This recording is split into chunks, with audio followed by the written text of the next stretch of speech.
सब रोगों की एक दवाई, घर में रखिए साफ सफाई। सुबह से लेकर शाम तक और शाम से लेकर रात तक बिना रुके बिना थके अपने घर को साफ रखने के लिए उसे सजाने और संवारने का हमारा प्रोसेस चलता रहता है। तो मेरा आज का वीडियो भी इसी पर डेडिकेटेड है। कुछ डीआईवाई और कुछ कॉमन प्रॉब्लम्स को आज हम सॉल्व करने वाले हैं। तो आइए देखते हैं आज का वीडियो।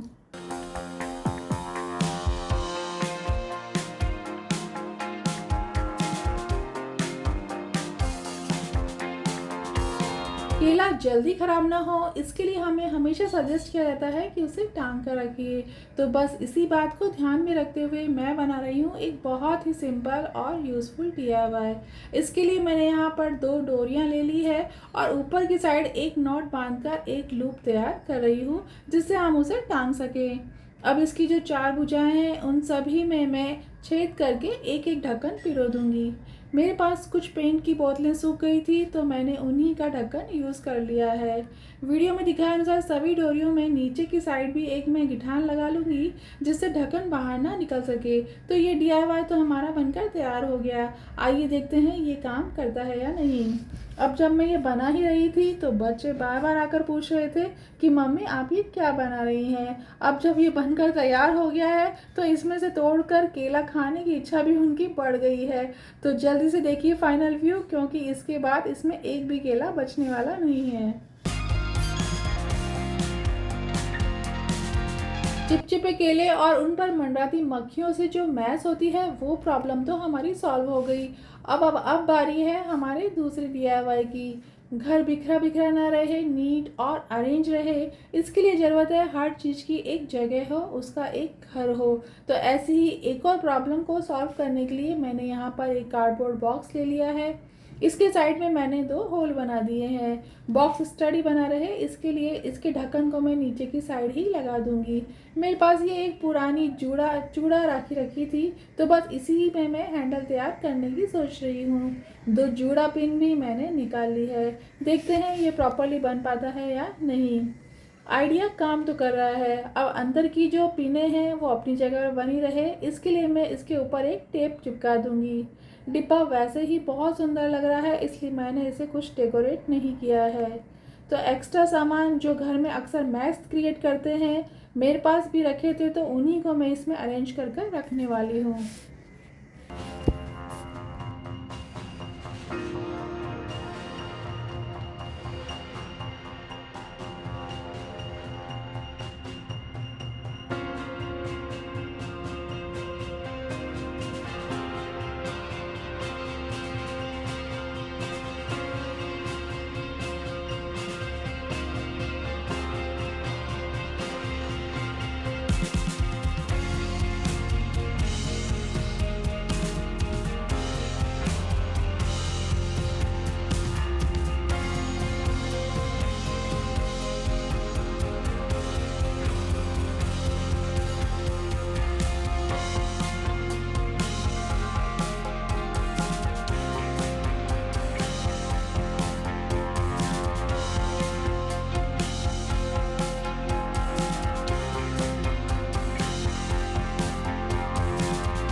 अब जब ये कबाड़ का पिटारा खोला तो मुझे इसमें से कुछ मेटल की बैंगल्स और कुछ पुराने हार के मोती भी दिखे। तो इन्हें देखते ही मेरे दिमाग में एक और आइडिया आया। तो आइए ये भी कर कर देखते हैं। मैंने बैंगल को बीच में से कट कर लिया और ये जो मोती थे उन्हें दोनों साइड पिरो दिया। मिनटों में हमारा एक शानदार ब्रेसलेट बनकर तैयार हो गया। पुरानी चूड़ियों से आप भी ये ट्राई करके देखिएगा। ऐसे 3-4 ब्रेसलेट मैंने तैयार कर लिए। कर्टन में भी कर्टन टाई की तरह आप इस आइडिया को यूज़ कर सकती हैं। केबल्स को होल्ड करके रखने में भी ये आइडिया काम करता है। तो आज ही आप भी बनाइए और अपनी पुरानी चूड़ियों को फिर से उपयोग में लाइए।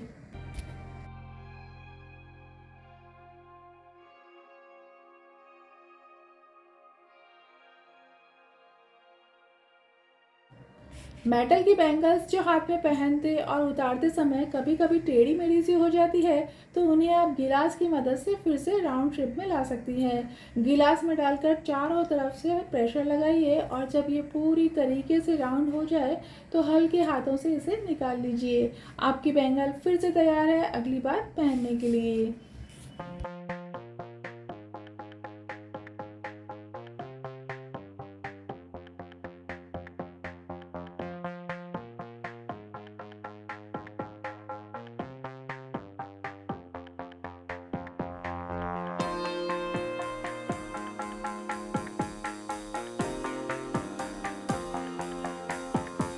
हमारे यहाँ राजस्थान में लाख की चूड़ियाँ सुहाग की निशानी मानी जाती है, और यदि आप लाख की चूड़ियाँ पहनती हैं और वो बीच में से क्रैक हो गई है तो इसे आप घर पर ही रिपेयर कर सकती हैं। बैंगल्स की दोनों सिरों को जहाँ से चूड़ी टूटी है हल्का सा गैस पर गर्म कर लीजिए। ऐसा करने से लाख पिघल जाएगी और फिर आप उसके दोनों सिरों को पकड़कर मिला दीजिए।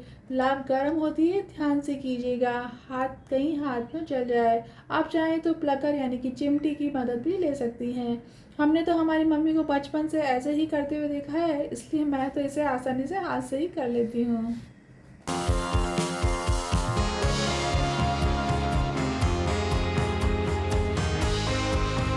इस तरीके के ऊन के आसन या डोरमेट हम सभी के घर में कॉमन है, पर इसमें एक प्रॉब्लम मैंने नोटिस की कि ये बालों को अपनी ओर अट्रैक्ट कर लेते हैं। धीरे धीरे बहुत सारे बाल इनमें चिपक कर मैच क्रिएट करते हैं। हाथों से निकालने पर ये आसानी से निकलते भी नहीं। इसके लिए मैं हमेशा किसी पुराने कंघे का यूज़ करती हूँ, और ये देखिए सारे बाल निकल कर बाहर आ गए और ये प्रॉपरली क्लीन हो गया। तो डर्टी प्रॉब्लम का क्लीन सॉल्यूशन।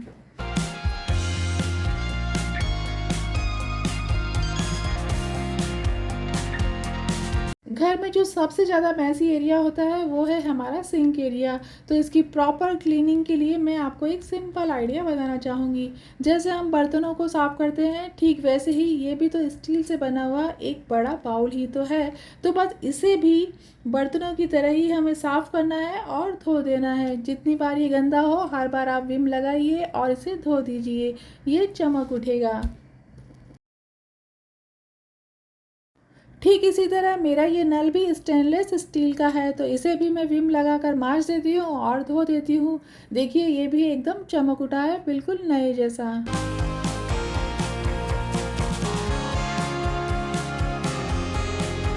ठीक इसी तरह मेरी जो गैस है वो भी स्टील की बनी हुई है, जैसे कि और बर्तन। तो इसे भी मैं विम लगाकर साफ़ कर देती हूँ और पोंछ लेती हूँ। पर जब मुझे लगता है कि आज ये कुछ ज़्यादा ही काम में आई है, तो इसके बर्नर पर कटोरियाँ रख कर पानी से मैं इसे प्रॉपरली वॉश कर देती हूँ।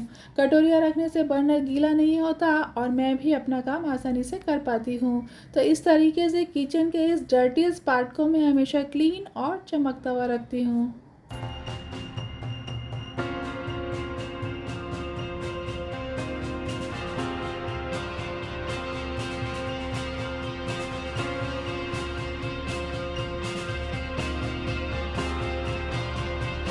Last but not the least, mixer में अगर आप कुछ पीस रहे हैं और वो सारा स्पिलेज होकर बाहर आ जाए, तो इस मैस से बचने के लिए आप भी, अगर आपके मिक्सर के जार का ढक्कन ढीला हो गया है तो आप उसमें बड़े साइज़ का रबड़ पहना दीजिए। कुछ समय के लिए ये आइडिया वर्क करता है, ध्यान दीजिएगा, सिर्फ कुछ समय के लिए। अपने घर, अपने आस पड़ोस के साथ साथ रिश्तों के बीच जमी हुई धूल को भी साफ करते रहें, ताकि बीमारियों और गलतफहमियों को दूर रखा जा सके। तो इसी सुविचार के साथ मिलते हैं अगले मंगलवार कुछ नए और इंटरेस्टिंग आइडियाज़ के साथ। Thank you.